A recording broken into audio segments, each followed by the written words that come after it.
Holy hell. Isn't football fun? Everyone just having a good time, everyone loving life. Never a doubt in in anyone's mind that that was going to be a Packers victory all the way along. Oh, that was harder than it needed to be, probably. Not probably, I think for sure, obviously. Um, I don't know. I'm at a loss after that one. A really confusing game for a lot of reasons. I think not wanting to use Josh in his entirety of coming back. Welcome in, by the way. Thank you for joining us, Pack a Day Podcast. I'm Andy Herman. Appreciate you guys being here. Let's jump into it right away because, of course, that's what we want to do. I think not being able to use Josh to his fullest extent, I think that kind of threw a wrench into things. I think once you saw Josh get going a little bit more in the second half, things started to pick up. Not an excuse. That was not anywhere near good enough on offense in the first half. Really disappointing moments for a good chunk of the game by the defense. I'll start by saying Josh Jacobs. Holy shit. They don't win that game without Josh Jacobs. Micah Parsons. Holy shit. They don't even come close to winning that game without Micah Parsons. Luiges Pizza. Holy shit. They don't come close to winning that game without Luiges Pizza. What an unbelievable play before halftime. I think that was honestly one of the huge game changers in this one that just swung it a little bit, just gave Green Bay something to cling on to at halftime and not just go into that halftime completely depressed the way things had been going. But by far and away, a far too complicated game in that one than what it should have been. You survive in the NFL, you win. This has been the Arizona Cardinals DNA so far. It's play well, play incredibly close games, and lose in heartbreaking fashion at the end. That has been their calling card. And that's what it was in this one. Arizona played to their, to the scouting report, basically. They're going to play you tough.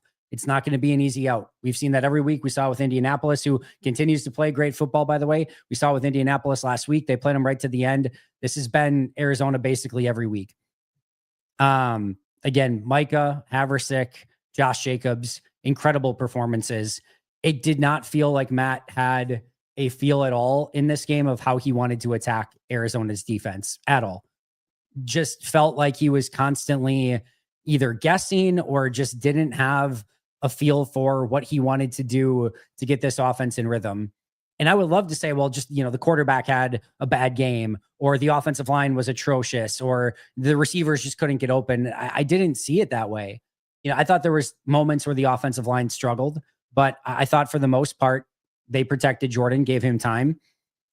There were some really perplexing play calls, that sweep on third down, even at the end, the third down play where they toss it out to Jacobs. I don't quote me on this. I think that was on the short side of the field.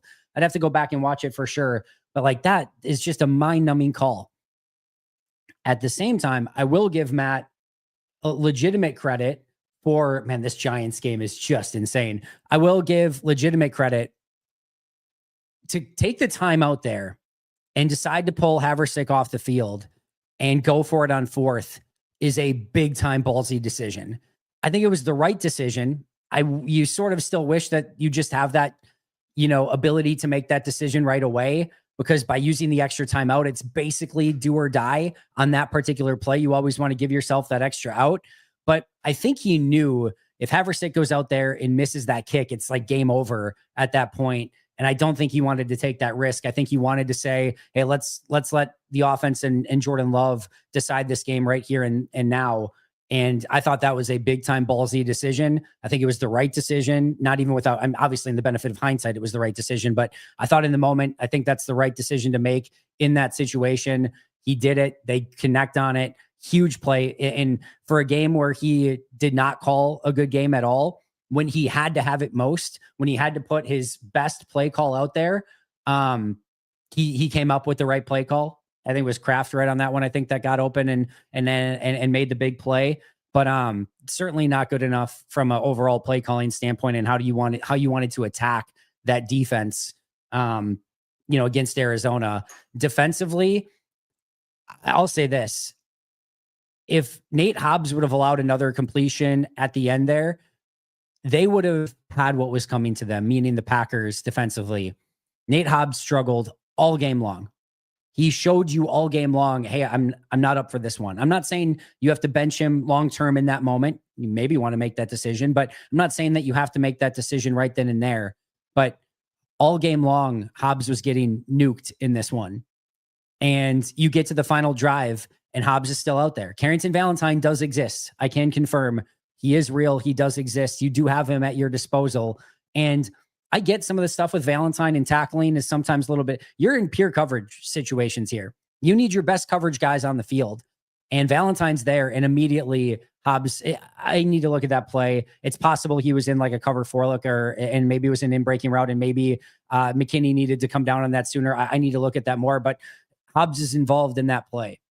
If Hobbs would have given up something more, I would have been like, you had what was coming to you on that play. He showed you all day long, wasn't his game, and you still kept him out there. So a really rough game for Hobbs. Big play from Rashawn Gary to come up with the forced fumble. I thought that was a real game-changing moment in this one, but I still need a little bit more from the rest of the defensive line when Micah is a one-man complete batshit crazy wrecking crew. You have to be able to have other players step up, but that was one huge play from Rashawn Gary. I'll take that. I think this was kind of the same Packers team and same Packers game that we've seen so far. It's good to get a road win. All right. No question about that. Good to get your first road win. It's very good to kind of have to have that situation where you're down, your back's against the wall. It's not going great, and you have the ability to overcome and still win that game. That's a good thing. That's something that you want to show that you can do in some very tough moments. There were some very clutch situations, including that 4th down to Tucker Kraft that they had to have, and they picked him up. They had him. I think there's some good signs there as well, but there's a lot that you still need to clean up from this one. And I think it really comes down to just offensively, what do you want your identity to be? Defensively, I know they got a turnover in this one. You still need more turnovers. That huge 4th down stop, massive, by the way, as well. But defense still needs to figure out a way to get more turnovers. Far too many easy completions. And I will concede, yes, I think you now, if you're Brian Gutekunst, have to have the conversation about cornerback. I think this defense will be better when everyone's healthy and Wyatt and LVN are back and you get a little bit better pass rush. But even on plays where there's been pass rush these past couple weeks, there's plays where like the pass rush is getting there in a second and a half and corners are still getting beat immediately. So corner's a major concern. Still a couple special teams penalties here and there, although for the most part, especially with Haversick in this game, I think you feel good about what he did. Offensively, again, need to find that identity. Still think the offensive line could play a little bit better. And Matt needs to get some easier looks and just some plays that feel like are real rhythm boosters. And it just didn't feel like you could ever get that going in this game. I'll get to as many questions as I can over the course of the next about 45 minutes to 50 minutes. I do have to prep for a podcast coming up at 8 p.m. I'll be tomorrow with Perry Goldstein and Andrew Merteg tomorrow, filling in for Grant. But we'll try to get to as many questions as I can over the course of the next 45 to 50 minutes. All right. Nick, thank you so much for becoming a new member. I also do want to mention that we are being presented by Luigi's Frozen Pizzas today. It is a Victory Monday tomorrow. It's a Victory Pizza time right now. Get those Luigi's Victory Pizzas. Make sure you should have one already. Hopefully you do, and you can throw one in right now for Sunday Night Football as well. But get those, and I really appreciate Luigi's for sponsoring today's show. Check them out over at luigespizza.com and on social media at Luigi's Pizza. Great complimentary football down the stretch, in my opinion. It was better. I think it was honestly just more kind of making plays, but you get the big 4th down stop, and then you get the ball back and you go down and score the touchdown, and then put the defense in a position where they have a 4-point cushion and the other team has to press. And you've got you have an inherent advantage where they're very predictable in that situation. Quite frankly, I would have liked the defense to be a little bit more shut down in that scenario. I don't like how quickly they were able to get right down to Green Bay territory around the 30-yard line, but they were able to get off the field at the end, which is what matters the most. And they certainly played much better complimentary football down the stretch than they did for the vast majority of this game. If they don't convert 4th, could you imagine Twitter? I can, because I saw it the entirety of the game. And I'll be totally transparent. For the most part, it was more understandable this week. It really was. This was not a great performance overall by Green Bay. I still think you take the win. And I even put the poll up on Twitter earlier this week. Is it a just win, baby, or do you need to win by a certain amount? I don't think this is a point differential thing. I think this is cleaning up the mistakes that continue to be mistakes over and over again. I am fully aware that I am considered to be a Matt LaFleur apologist. I don't think I am. Here's how I would define this. When things go wrong over the first 4 to 5, 6 weeks of the season, when you see league-wide that everything's kind of difficult right now, it's tough to get easy wins. We're seeing a few more this week, but it's tough to get easy wins. And every week, you don't know what's going to happen, and there's big upsets, etc. Right? In those first 4 to 6 weeks of the season, as you're trying to find your identity, figure out what you do well, and figure out what you need to improve upon, there's, to me, a little bit more accident forgiveness that goes along with that. That doesn't necessarily include losing to the Cleveland Browns, but there's going to be some hiccups along the way. I understand that. I'm willing to give that a little bit of time, especially in that portion of the season. The Bills have lost 2 games. The Chiefs have lost 3 games. It's not easy. It's not easy any week, but it's certainly, as you're trying to figure out your team and kind of put things together, make them a little bit more cohesive. Again, a little bit more accident forgiveness during that point in time.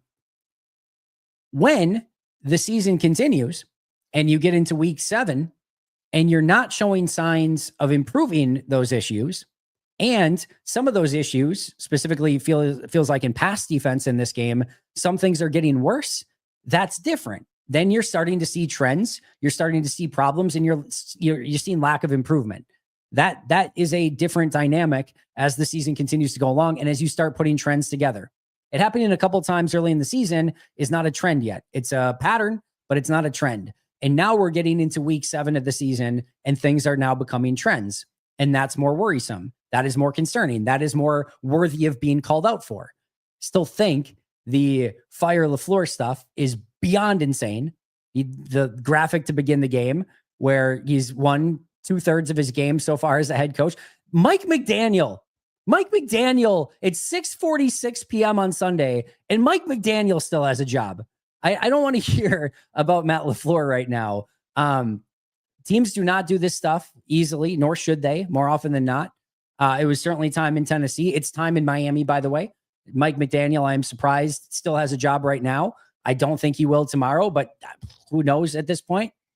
But that stuff is bad shit insane. I don't understand it at all. And you know Matt's not going anywhere. They could have lost this game by 20, and he's not going anywhere.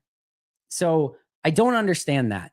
I do absolutely agree that this was a really poor performance overall by Matt LaFleur that was saved a little bit by a ballsy decision at the end of the game to go for it on 4th down, converts, gets the touchdown, staves off the comeback at the end. But there is a lot that still needs to get cleaned up. And there is no question about it whatsoever. If this is the team, again, that they are, if this is the team that we've seen against Cincinnati and in this game and against the Browns and really the last since Cleveland, right? From Cleveland till now, if that's there's 0% chance that they're going to go on a 3 to 4 game win streak to win a Super Bowl against the best teams in the league. It's not happening. Do I think this is the final form of this team? No. Do I think they'll evolve over the course of the year? Yes.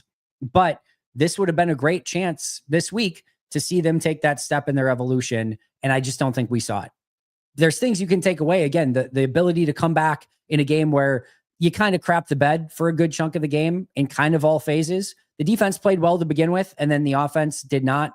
And then the defense, even at the end of the first half, gave up the really stupid touchdown drive. And then the defense couldn't stop anything in the second half. But the defense does get a huge 4th down stop. It's just, I don't know, it just felt all disjointed, and the puzzle pieces are not all fitting together quite yet the way that you would want them to. So those are things that need to continue to get corrected, should go without saying. And yeah, I think it's fair to be critical of this performance overall, while understanding they still found a way to come up with the win, some gutsy plays at the end. And I'll say it one more time, and then I'm going to get to questions. I guess I already did. I forgot I already took a couple, but that's how whirlwind this entire scenario is. But I'll say it again: Josh Jacobs, Micah Parsons, Luiges Pizza, unbelievable performances by those 3, and deserving of game balls, all 3 of them. And if any of those 3 are not on the team, I'm not sure they win this game, as crazy as that is to say. I mean, a 60+ yarder before halftime is not anything easy. Vrissic was really good. And then Parsons and Jacobs, just unbelievable, especially Jacobs considering the situation he was in coming into this game. Go Pack Go, extend Micah Parsons for life until Nate Hobbs to find his own home and that he is no longer welcome in Green Bay. I don't think Nate Hobbs is this bad. This was an atrocious performance. It's not been good through the course of the year so far. I don't think he's this bad. I think he should have been benched in this game. No question about it. You have to put Valentine in. You cannot just keep putting him out there. I would like to see Valentine start next game. I would like to see Nate Hobbs have to earn his job back before he just gets handed that starting job again next week. But I do think that there is a better player in there than what he's played so far, and they're going to need that version of him. He was not that bad in LA or Vegas, sorry. This past year or the year before that or the year before that or any stage of his career. You can go back and watch his film. He's never been this bad. He's been bad so far in Green Bay. He was atrocious today. I'm hoping that I get to go back on the all-22 and be able to tell you this week, it actually wasn't as bad as we thought it was. I have a feeling this one's going to be as bad as we thought it was. So I would like to see CV. I would have liked to have seen him in about the third quarter at the latest in this game. And I think they're going to have to figure out if Hobbs is who they want on that boundary corner position. And I'll say it one more time. I think there does need to be some question legitimately now of, can you find an upgrade at corner and what do you need to do at that spot? Is it good enough to be able to compete at the level that you want to compete at? And maybe if Hobbs and Valentine and Nixon in that group can just play to their ceilings, then maybe it's not as big of an issue, but it was certainly an issue today. It was certainly an issue against Cincinnati, and it was certainly an issue against Dallas the week before that. Love those easy wins. I could use an easy win. I could use an easy win in a very significant way. I think a lot of us could, but yeah, it would be very nice. Maybe against Pittsburgh next week. I don't necessarily see that as being an easy win, but I sure as hell could use it. I know that much right now. Thank you all again for the super chats. Appreciate you guys a ton. Nate Hobbs is brutal. Just lets people get open. What's the answer? Put him in the slot, but then you'd be pushing Bullard. Really rough tape. Yeah, like I said, I would give that spot to Valentine right now. And make Hobbs earn it back. Maybe you put Hobbs in as like your base defender in like 4-3 situations if you're expecting run a little bit more, although Hobbs' tackling hasn't been anything to write home about either. Yeah, I don't know. Maybe you try Bo Melton next week. I don't know. But I mean, you should just go to Valentine. Like Valentine's the very clear and obvious answer, but it's got to be way better from Nate Hobbs. And like I said, you got to consider benching him and making him earn his spot back. And it's not to say you need to bench him for the season. And you certainly are not going to cut him at this point in time. You gave him a big contract. You're going to keep him on the team. But I'd probably send a message at this point of like, hey, you want to play? You're going to have to earn your job back. Because I did not think he was up to par at all in this one. Got to wonder if some of the interior runs will get better when Watson gets back. Even the threat of his sweeps helps keep the defense honest, in my opinion. Maybe. I think there were a couple good interior runs in this one. Just hasn't been consistent enough running the football. And it's really tough to run the football in the NFL right now. I get it. I think Watson will help a little bit with that. But yeah, overall, they just have to do a better job of blocking some of that stuff inside and giving Jacobs those alleys, because when he gets them, he's so freaking dangerous with the ball in his hands. Spree for all. I won't complain about the win, but I will say that right now the idea of the current Packers offense is better than the reality of it. Hopefully Watson and later Reed unlocks this offense. The interesting thing is I don't feel like they're lacking for weapons. And in the second half even, and when they like need to have it, they're coming up with good plays and the players are making plays. Like, I don't see it entirely right now as a lack of weapons. You still have Josh Jacobs, Romeo Doubs, Matthew Golden, Tucker Kraft. I know Wicks went out in this one. And again, I know you don't have Reed and Watson. It still feels to me like they have enough weaponry even now to do better. And I think if this looks different, if this is spread out a little bit more through the course of the game and Green Bay scores 27 points, it just feels like they're capped at 27. I know they put up 40 against Dallas. It just feels like 27 is where they're going to end up every week. I think if it's spread out a little bit more, where you get a touchdown in the first quarter, touchdown in the second, 2 field goals in the third, touchdown in the fourth, something like that, it probably feels just a little bit different. But when you go so stagnant over the first half of the game and really just can't get anything going, and then have these moments of explosiveness, it just feels like there's so much more waiting there for you. And I think there is so much more waiting there for them. I just think they need to be a lot more consistent, have much better attention to the detail. And to your point, spree for all, I'm sure Christian Watson, Jaden Reed, maybe even Marshawn Lloyd can help out in some regard as well over time. What a coincidence that they won with 27 points again, because that's how many beers I need after that game. I don't recommend a beer per point. A beer per quarter may be acceptable in that situation, but a beer per point, especially when they get 40 against Dallas, that's a little bit tough. But I totally get it, Nathaniel. I bit a lot of fingernails today. I'm not proud to say there was a lot of fingernail biting going on through the course of this one. Sean, well done to the fans in the stadium. Great energy. Yeah, I thought there were a lot of Packer fans there. A lot of Go Pack Go chants and some key moments as well. So kudos to Packers fans there. I think it would have been better against Kyler. Brissett plays more in a rhythm, which is what you need to play RD. Refs called everything. 2 big signings have been brutal. All that said, they found a way to get it done and came through the clutch. I don't necessarily disagree, Alex, with your first point here of maybe Kyler would have been better. I will say this. This is expected to be a really good defense, a top 10 defense at worst. You've had 2 games of Joe Flacco. You've had now a game of Jacoby Brissett, right? And I get, you had Jaden Daniels, you had Jared Goff, you had Dak Prescott too. But if you're struggling against Jacoby Brissett and Joe Flacco, I have some concerns. I have some concerns of where you're at as a defense. I'm not saying you have to pitch a shutout. I'm not saying that you have to be perfect. I'm not saying that you have to be a shutdown defense in those games. The other team gets paid too.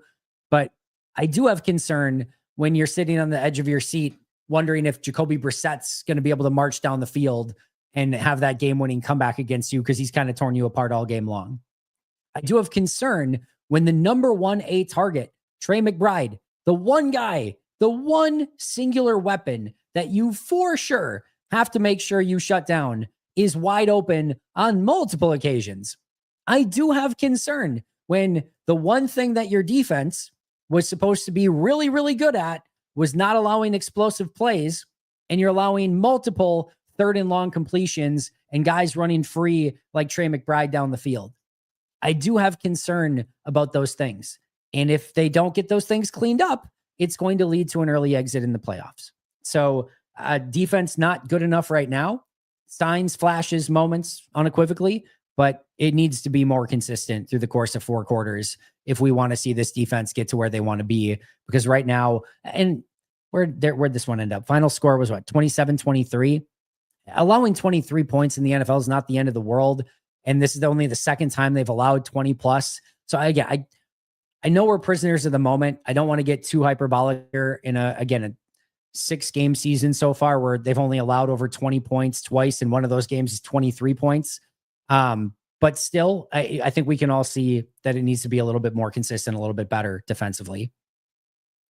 W is a W. Jenkins much better today. Offensive line was strong. I'm excited to go back and watch this one. I do think there were some issues in the first half. Some of those runs too. I know we hated the play calls, but I still thought they could have been executed better. Like that 3rd and 1 play call, the first one where I know people hated it. That's one where you look at the setup and how Arizona's playing. If you can't run on that situation and easily pick up a 3rd down, you've got problems. And Aaron Banks got blown up on the play and they stop it. Like just reading the defense on that one and handing it off on 3rd and 1 should have been one of the easier 3rd downs you could have converted all day long. But Banks gets blown up in the backfield and the play goes nowhere and it's a problem. The sweep play was another one where I thought they could have blocked it better. Stupid play call. I can understand the thought process. So here's how that happens, right? So you have a 3rd and 4 on their side of the field, play call where you're sweeping to Emmanuel Wilson. What is Matt LaFleur possibly thinking? Why would he possibly want to run that play? I will double down and say I think it's a stupid play call. But what I want to be able to understand is what's the vision behind it. The first thing I can say, I don't know this for certain. I can't say it verbatim. I have no idea. My guess is they caught something on Arizona on 3rd downs, probably them crashing inside on something where they knew they were going to crash inside. And once they crashed inside, they were going to sweep outside on a 3rd and long and completely catch them off guard. It is important from time to time to have a tendency breaker in that situation. And if you can run a tendency breaker where you feel like they're at a disadvantage, meaning that they have a tendency on their side where they crash in and you can sweep outside, it's not the worst time to do it. to even go a step further than that, you're also in 4-down territory. You know that after that play, you're going for it on 4th down. I'm not absolving the play call. I think it was a really stupid play call, but I'm sure they saw something on tape, wanted to take advantage of it, wanted to put a tendency breaker on tape that, they sometimes run on 3rd and 4 as well, not just pass every single time. And I think they probably felt like they had an opportunity to pick up the first still. They were wrong on pretty much all accounts. Whatever they had scouted is not what happened on that play. They didn't block it great. They did go for it on 4th down, but just not a good play call in that decision. And I think somebody brought this up. I forget who it was on Twitter, and I agree with that. On 4th down, let's talk about that 4th down play for a moment. The 4th down play to Romeo Doubs. I understand the thinking is it's 3rd and 5. Why are you throwing it 50 yards? That's got to be a touchdown. That's got to be a touchdown between Romeo and Jordan. Matt drew up a play perfectly to get them basically a wide open touchdown 50 yards down the field. I love that play. I love that play call. I love the design. I love the aggression.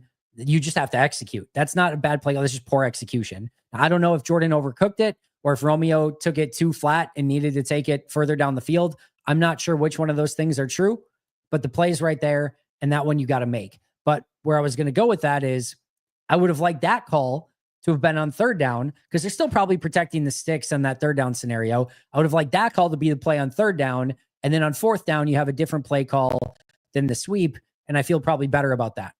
And the same thing later in the game of that little toss play to Jacobs. The next play, you run that beautiful play to Tucker Kraft, run that one on 3rd down. And then you've got an opportunity on 4th down if you don't complete that one on 4th and 1 to go for it and still hopefully pick it up. So I just thought, again, some of the sequencing in this game for Matt was definitely off as well. JLM 768, maybe you should grade play calls too. Some of these running calls, not all bad, but yeah. Or yeesh. Also there, where did the half-lead pass defense go? McBride, 2 free touchdowns. I can pretty much guess that, especially the one before halftime, was not a, hey, let's leave Trey McBride wide open play call. There's just a busted coverage out on the field. Now that still is under Jeff Hafley's purview, right? Like that's all his world. He's got to make sure that there's communication there and that players know what they're doing. But I'm pretty sure he didn't call the leave Trey McBride wide open play on that one. But something happened. There was a blown assignment and he ends up down there. And either way, even just without that play, still didn't think the pass defense was good enough in this one. Again, very, very, very thankful for Micah Parsons. All right. Connor. Disappointing to see this team play down to their competition so often. They play not to lose. I'll eat these words if we win the Super Bowl, though. Laughing out loud. I don't think you need to eat the words if they win the Super Bowl. I think it's fair to say they haven't played their best football in these last 4 weeks, regardless of what happens moving forward. I think they have, for the most part, you can argue, played to the level of their competition. They played 2 big-time games. I know Washington hasn't been as good since, but they played 2 big-time games to open the season and played to that level. And then, I think Cleveland, Cincinnati, maybe didn't in Arizona, probably didn't play quite to the level that they're capable of and kind of played to the competition.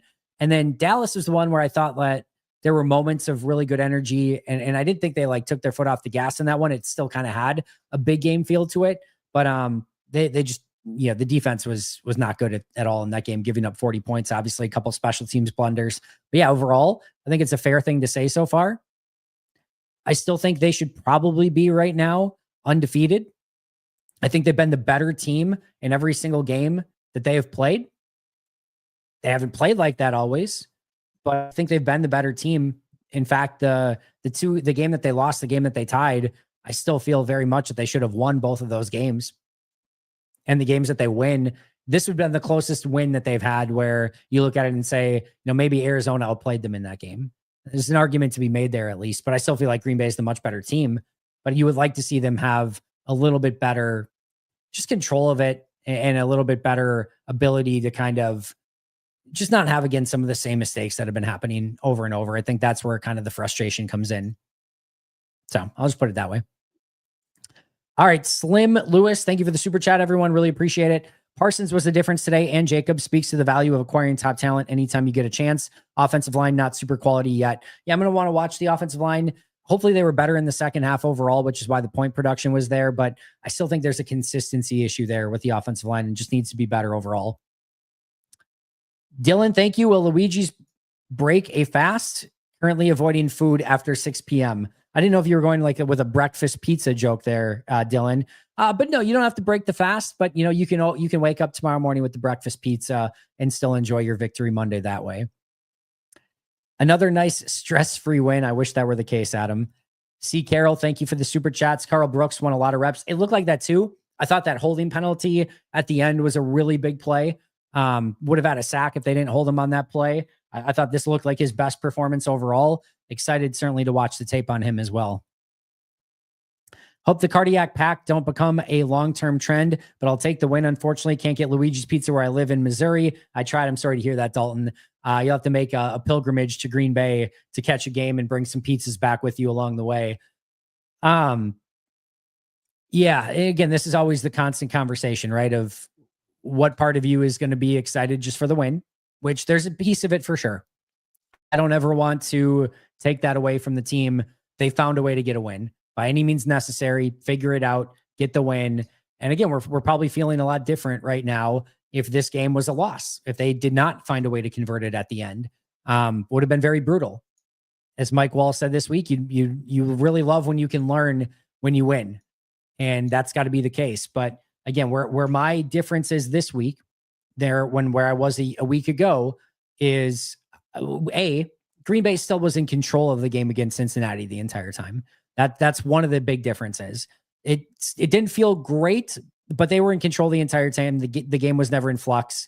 Cincinnati never had the ball in the second half with the opportunity to take the lead. Like that, there was a difference there. This one, they were behind the majority of it. We're always playing from behind and had to catch up at the end and take the lead at the end. There's a difference there. And again, when you're trending things out, you're now still in week 7 in game 6, looking at things that have been an issue for 3 to 4 or 5 weeks now, and you're not seeing the corrections necessary. So that's where I think it's a little bit different this week than maybe it was a week ago. Who's kicker won? It's still McManus, but kudos to Haversick for making himself some money.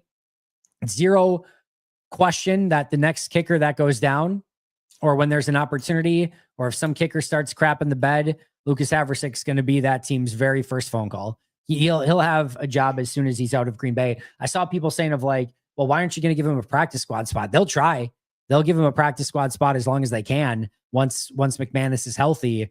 But he's going to get picked up pretty quick. And kudos to him. What an awesome couple weeks for him. Kyle, thank you. I'm happy we got this win, but man, Matt just makes it hard sometimes. Tosses on 3rd and 1 is just unacceptable in a league where teams are running the tush push down after down for fresh downs. Yeah, just some odd stuff there. I don't fully understand why that again was the decision there.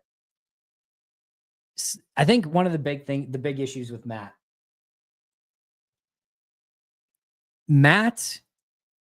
loves, and this is not a bad thing overall.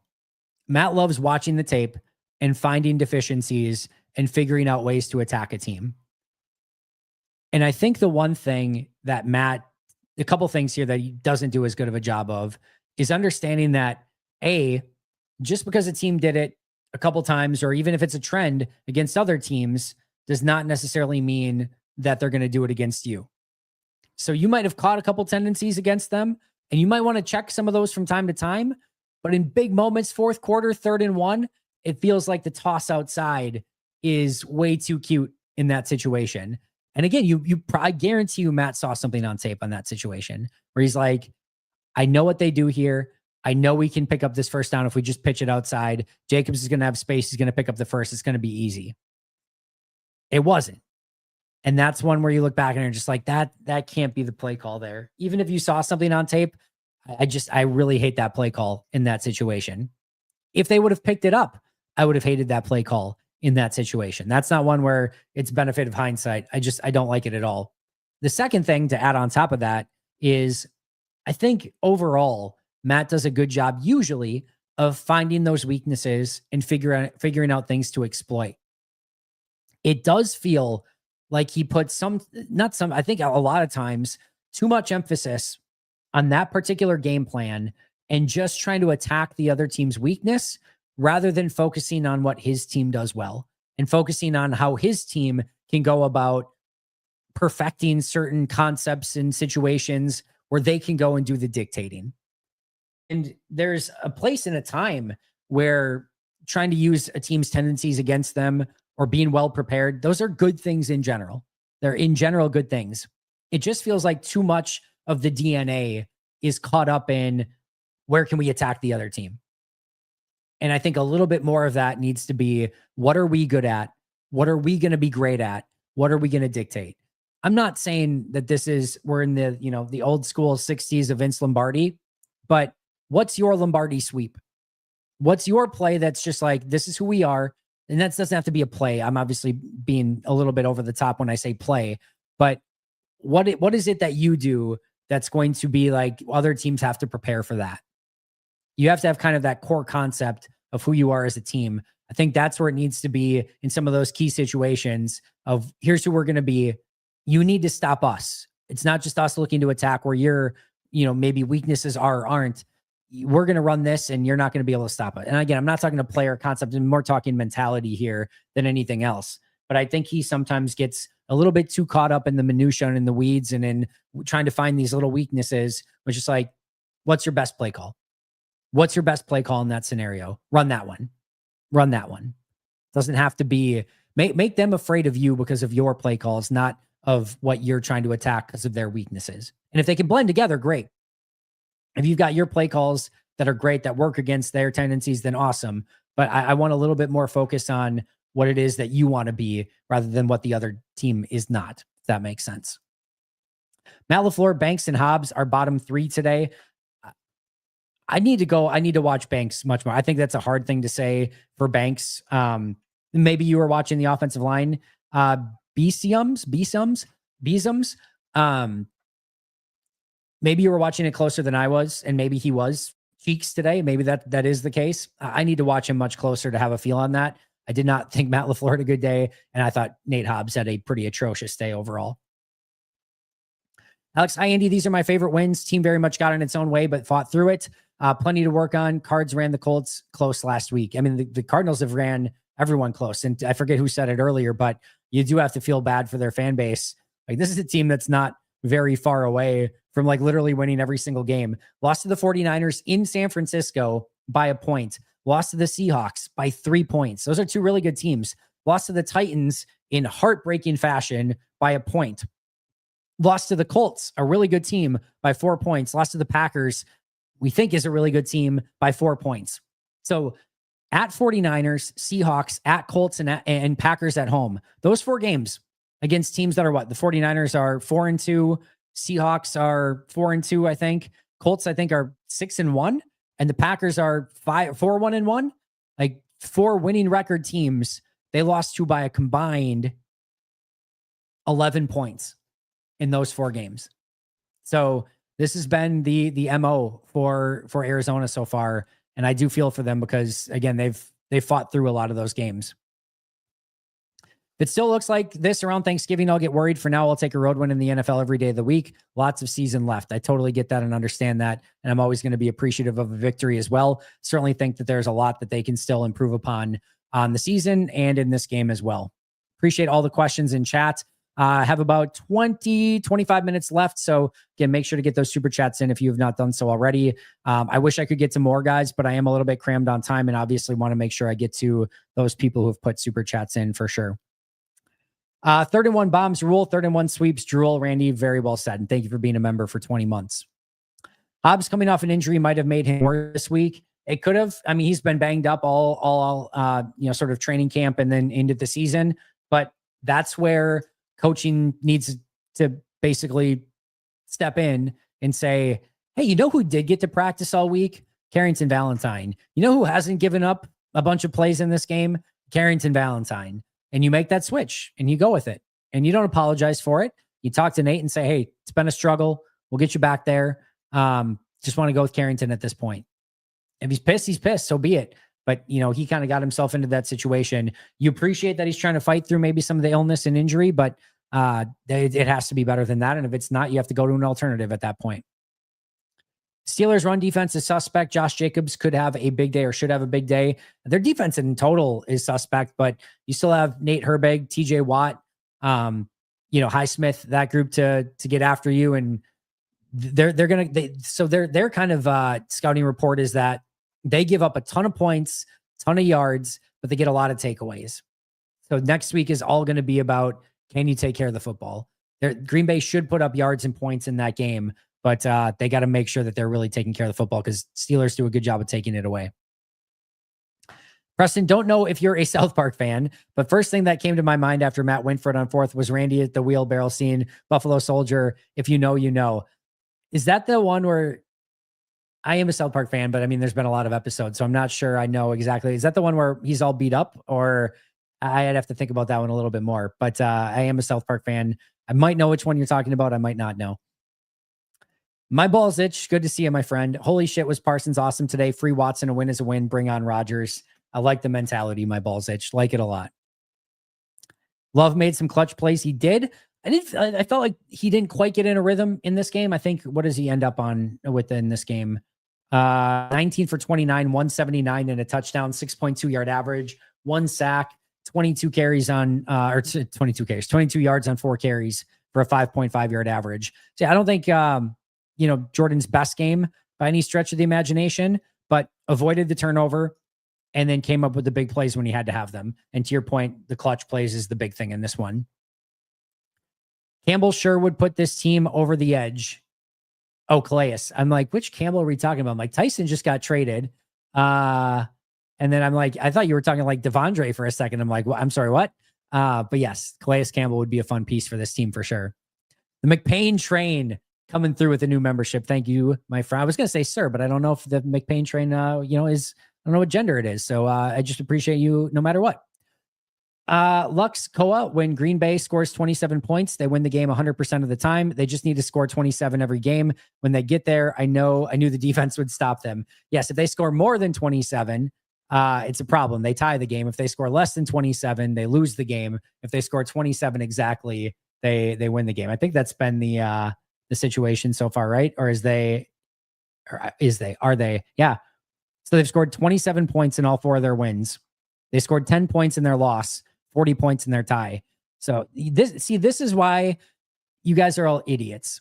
You guys think Matt LaFleur is holding the offense back by play calling. He is trying to get the team specifically to 27 points. If he scores more, they lose. If he scores less, they lose. So he's got to get them exactly on 27. That's not an easy thing to do as a head coach. So cut Matt some slack, guys. Come on. David, thank you for the super chat. What do you do? This is McManus's job, guy. I love what Haversick has done. He's earned himself a job in the league and he'll get a kicking job in the league, but there's no controversy here. This is still Brandon McManus's job. He's the kicker. And as soon as he's back, they'll try to get Haversick on the practice squad, but he'll likely get a kicking job with the team on a 53-man roster sooner rather than later. David, thank you. Member for 25 months. I didn't even know I had memberships for 25 months at this point. Man, time flies.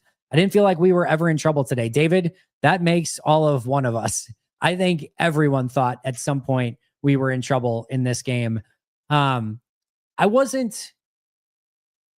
I never thought it was like out of reach. And I never had the moment of like, they're going to lose this game. Like a foregone conclusion, meaning like it's just over, it's done.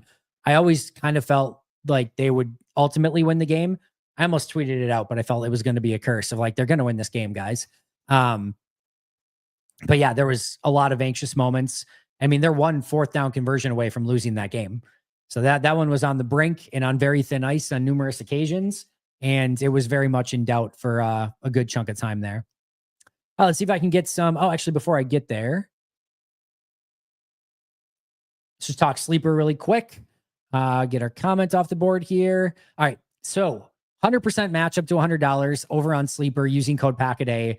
Monday Night Football should be a blast of a game, especially when you've already got a win in hand. Baker Mayfield, more than 1/2 interception. Baker Mayfield, more than 240.5 passing yards. And Amon-Ra St. Brown, more than 73.5 receiving yards. Feel like this is going to be an explosive game. Expect both teams to put up a ton of yards in this one. For that reason, I expect Mayfield and Amon-Ra St. Brown to be more on their specific yardage totals there. And with Amon-Ra St. Brown, with Baker, I expect him to probably put the ball in harm's way at least one time. And I think Detroit will take advantage of that with an interception. Again, 100% matchup to $100 using code PACKADAY. Can still get your Sunday Night Football picks in really quick if you do so now. Also, they have a free opportunity right now, $20 play.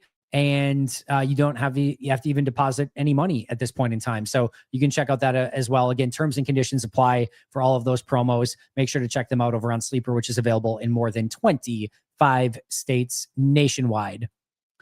All right, let's get back to our regularly scheduled program here. All right, back to our comments. All right, so I think we got all our super chats. Let's see. Space Main, this team gives me heart palpitations. Go Pack Go. You and me both. Yeah, the Xavier situation's been interesting. This is another one I'm going to have to watch the tape on. They've been using him a lot of deep safety, and it kind of limits his playmaking ability a little bit, but sometimes it limits some of those explosives. But in this one, you allowed some explosives. So I'm going to have to take a much closer look at what X did in this game.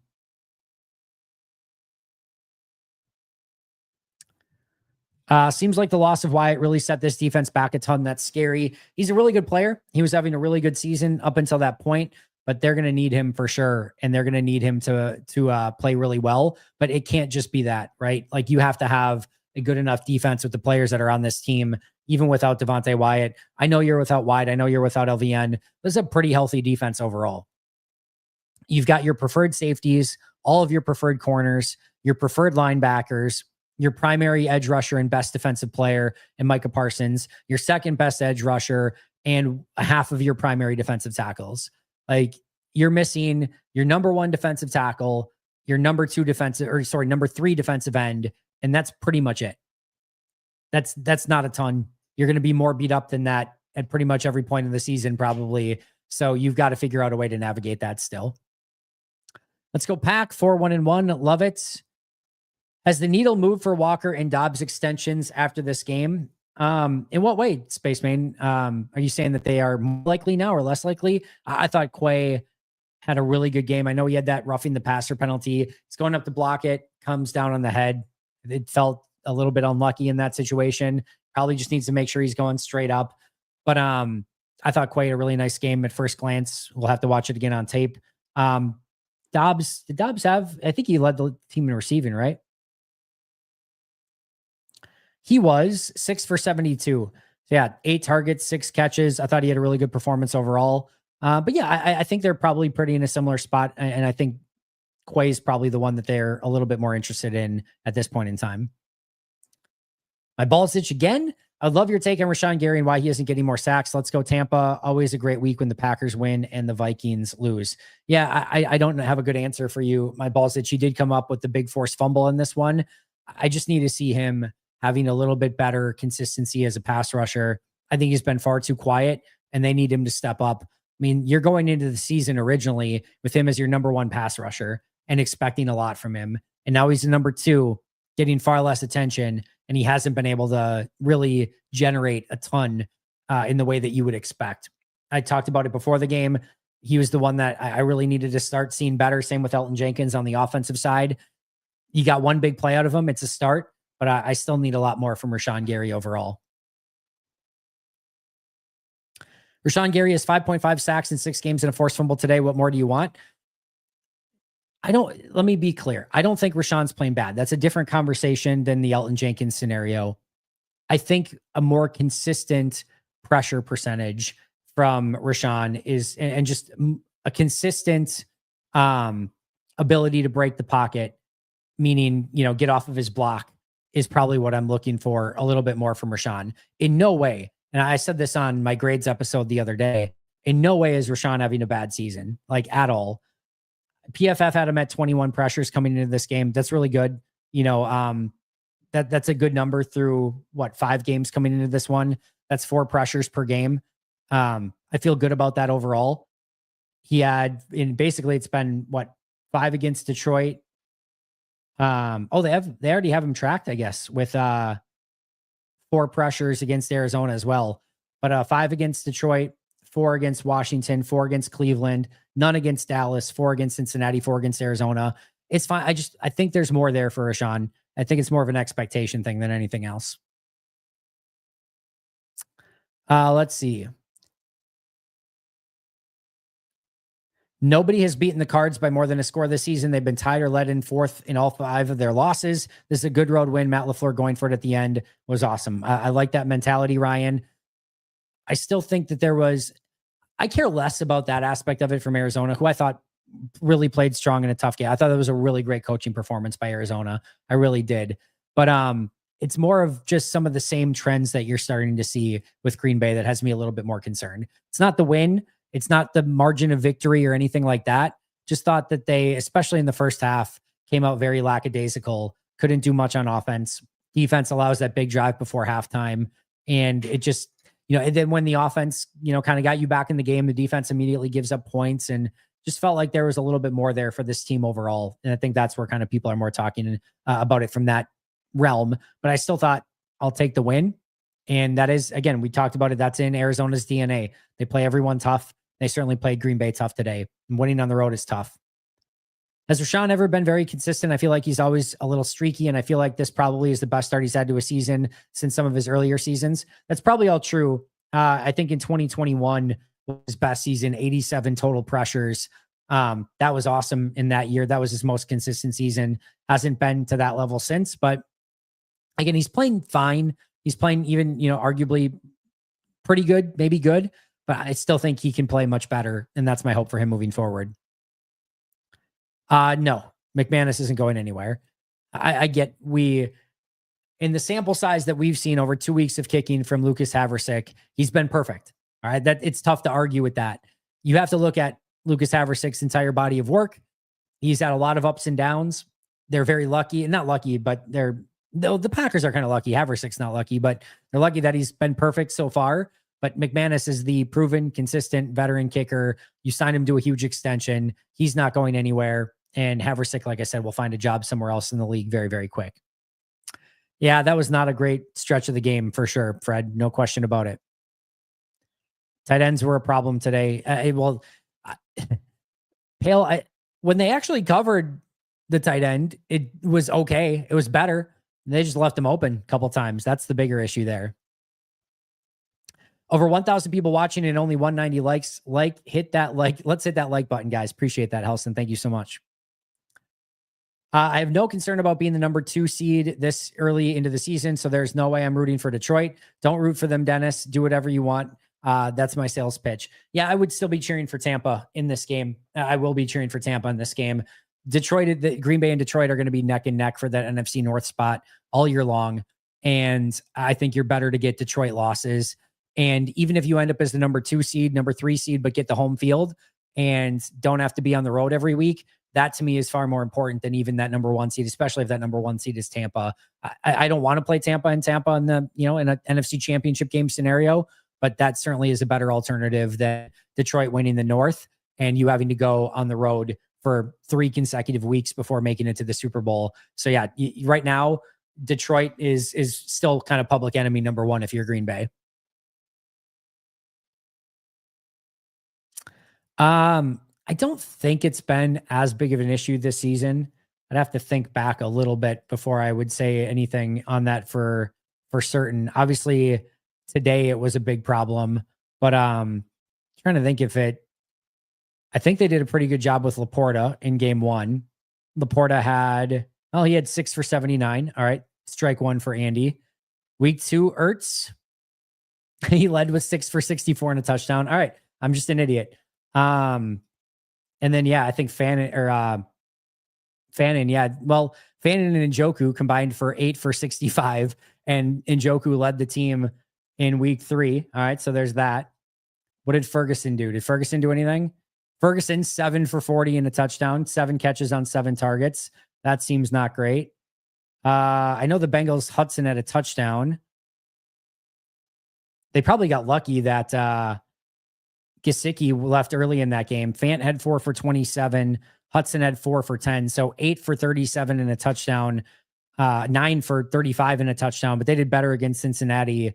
And then of course, in this one, Trey McBride wasn't there. 10 for 74 and 2 touchdowns. So yeah, it's been a problem. I'll have to go back and look at that a little bit more detail if I'm being honest.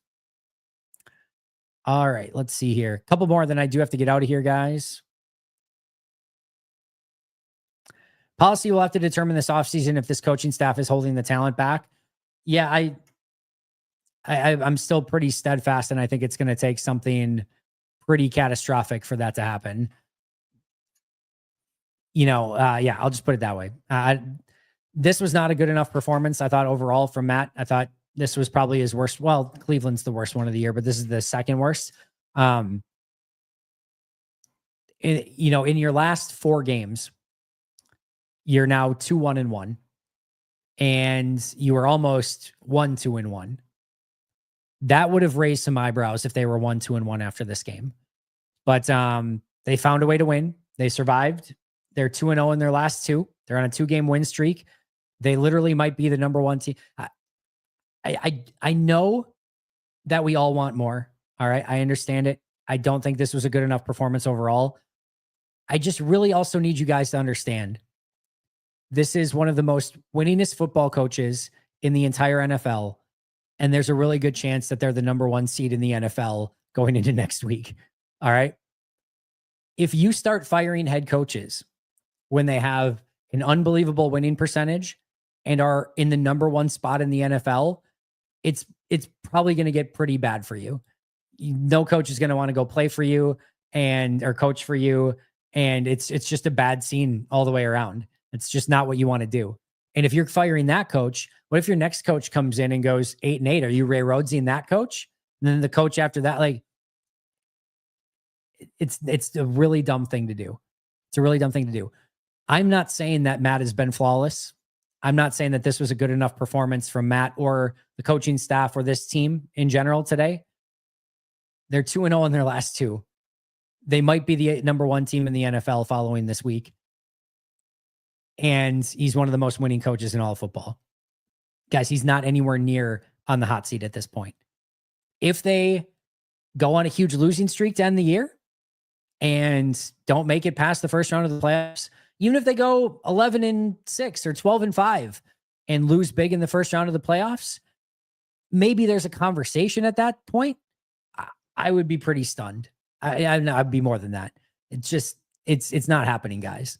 I think the more that you let that marinate of, like, you're setting yourself up for disappointment if that's what you want, because it's not going to happen unless something catastrophic happens, nor should you really be hoping for it to happen when you have a coach with that track record. And again, you're no matter what, one of the top 3 seeds and probably maybe the number 1 going into the next week. So yeah, I think that entire conversation point is still just insane to me. I think that is one where it really does feel like, do you have any idea what actually goes on throughout the NFL? I'll say it one more time. Mike McDaniel still has a job right now at 7:32 p.m. Central Time, unless he's been fired in the last hour and since I've been on this chat. And as far as I can tell, he has not been. So yeah, guys, Matt's not going anywhere. Yeah, I'll just leave it at that. Quinn, if you were to offer some constructive criticism of Matt LaFleur, what would it be? I went through a lot of it today already, specifically in the fact that I think he's too focused on what the defense does and trying to pick apart that rather than focusing on what his offense does well. I think he gets a little bit too cute with that stuff. Quit trying to call the perfect play where you think you're outsmarting the opponent, and just call a good sound play and let Jordan Love and Josh Jacobs do the work for you. You don't have to be the genius play caller that gets one over by doing a sweep play on 3rd and 4 or a toss play outside on 3rd and 1. You don't need to be that with this team. Sometimes simple is really good. Sometimes simple is the best thing that you can do. Even if the other team knows it's coming, like a tush push, sometimes that's okay. Sometimes it's still really freaking difficult to stop. So I think that's probably my number 1, is just focus on what your team does well and focus on the fundamentals of your team. That's the big one. And then I just think, he's got to figure out a way to, I know it's not his side of the ball, but in some of those key moments, defense, special teams, some of the game management stuff, just think everything needs to get tightened up a little bit. I think there can be a lot more attention to detail work and a little bit more work on the fundamentals as well. So yeah, I think that would be probably the big one. Yeah, no, Chris, I think actually It's the opposite. I think Matt deserves a crap ton of credit for coaching Aaron the way that he did. You know, Aaron was struggling. You know, Mark Murphy said when they hired Matt, it was brought in to get Aaron playing like an MVP quarterback again. And there are not many quarterbacks that are more difficult to have to come in as a first-time head coach. That's not to say that Aaron wasn't great. He was an MVP. He was amazing. You also get that side of it, but Aaron wants things very specific in his way. And to come in, I thought in that first year and kind of go halfway with Aaron. Hey, what do you like running? Let's run. Can we run some of your stuff, some of my stuff, and kind of blend it in? I thought that was a great first impression to get Aaron to buy in. And then Aaron in 2020 bought in. If you remember, he was all over. He's like, yeah, we're running Matt's stuff. I'm in. I really like it. I'm excited. We're going to do it. And you get an unbelievable season. Probably should have won the Super Bowl. And he wins an MVP going away. Offense was undeniable. They were incredible. Devontae, Corey Linsley, Bakhtiari, Aaron Rodgers. So fun to watch. I think Matt deserves so much credit for how he built that offense with and around Aaron and got him again playing at an MVP level. So now I think it's the exact opposite. I think Matt deserves a ton of credit for that. And then transitioning to a first-time quarterback in Jordan Love and, you know, still having a very, you know, large winning record and going to the playoffs in consecutive seasons and on his way to his third consecutive playoff year. To me, that's a feature of what Matt LaFleur has done, not a bug.